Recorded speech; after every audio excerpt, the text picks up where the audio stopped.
Welcome back to Don's Life. Welcome to the channel. Thanks for joining today. I got Mrs. Don's Life with me here. She's affected too with the subject of this video, but she's also going to be my camera woman as we talk about some things that are pretty important. And if you haven't seen the headlines already, GM has officially issued a recall for the L87 6.2 liter V8 engines. And guess what?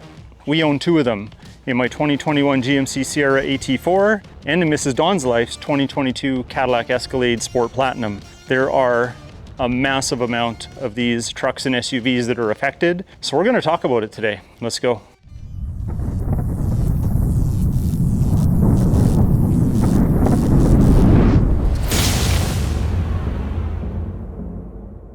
Thanks, Mrs. Don's Life, for holding the camera. You're doing a heck of a job. I do have some speaking notes here because I don't want to miss anything. But according to a report from gmtrucks.com, the recall targets a defect with the connecting rods and crankshaft inside the L87 engine. Now, if either of these parts were machined incorrectly, which is what GM suspects, there is a very real risk of engine failure. We're talking about sudden power loss, even a complete shutdown while you're driving. If you want to read the full breakdown, I'll leave a link to the article in the video description below. They did a really good job covering everything. So here's a list of the affected vehicles. We have pretty much the whole GM luxury and half-ton lineup with the 6.2 liter, from my wife's Cadillac Escalade, whether it be this version or the ESV, to my GMC Sierra 1500 over there. That would also mean the Chevy Silverados. We're talking Yukons, we're talking Tahoes, we're talking Suburbans, essentially all of them from 2021 to 2024. No, I'm not just referencing the headlines here. Mrs. Don's Life and I have been living this. We have stayed ahead on all of our maintenance intervals, making sure we're using the best full synthetic oil that we can.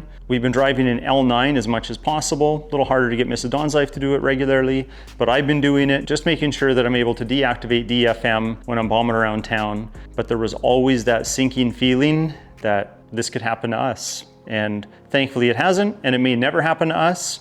But here we are with GM admitting that it's a problem. So you're probably wondering how GM's supposed to handle this. More details are being released, but for now it sounds like they're going to run a diagnostic. Look for the trouble code P0016. That code indicates that your crankshaft and your camshaft are out of sync, which, as you can imagine, is not a minor issue. So if that code is present, GM might recommend an engine repair or a full replacement. If the code isn't there, GM's fix or preventative measures are going to be to do an oil change with a higher viscosity using a 0W40 engine oil, a new oil cap, a new oil filter, and a supplement to your owner's manual that mandates the new oil spec going forward. So here's something else you may not know. GM has issued a stop sale order for any of these vehicles that may be affected that are sitting on their lots. So if you've been shopping around for one of these, you're gonna have to wait, pause that plan. The vehicle needs to be checked, inspected, cleared for sale. So what should you do next? Well, if you own one of these vehicles, start with checking your VIN using GM's recall tool or your mobile app. You can call your dealer, make an appointment, get it checked out just for that peace of mind.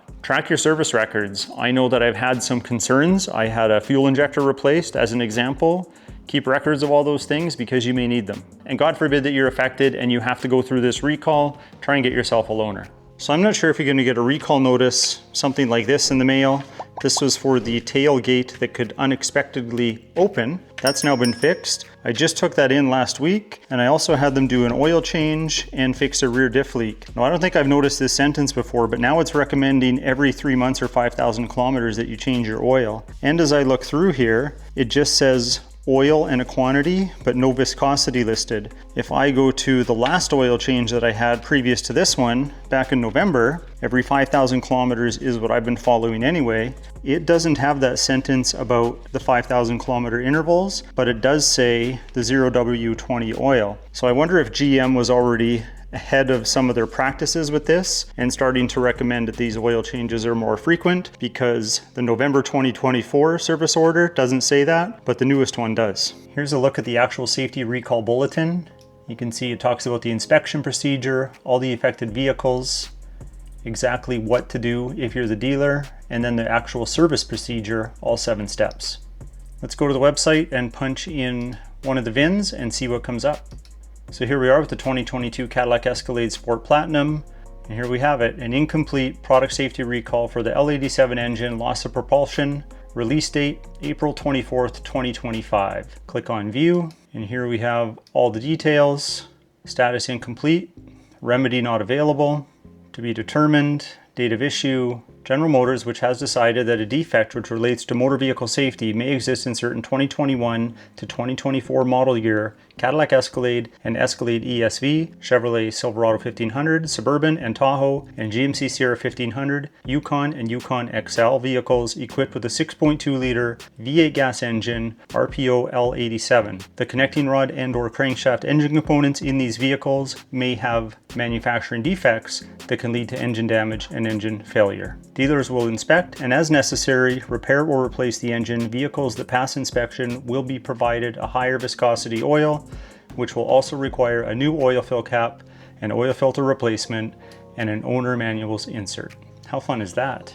Now, I just punched the VIN in for my truck, and it says there is no incomplete recalls and doesn't mention this one. I'm going to keep checking periodically, but mine does fit the description, 2021 to 2024, and I guess we'll see. But as far as I know, it's affected, but right now the VIN is not reporting as affected. So maybe we dodged a bullet on this one. I guess we'll see. This whole situation has me thinking about things. I absolutely love my truck. I know Mrs. DONSLIFE loves her Escalade. I think it's pretty sweet too. So what do you think? Let me know in the comments below. I'm curious if you've had to go through this ordeal, or you're like me and you're just wondering if you're gonna have to. I'd like to thank Evan, my friend who sent me the link to this recent update. I'm sure there's going to be a lot of media outlets that are reporting on this. I'll leave the link to the one I have down in the description below. Don't forget to subscribe to the channel, hit that like button, turn the notifications on, because we do have more mods planned for the GMC Sierra AT4, as long as the engine doesn't blow up. So on that note, talk to you next time.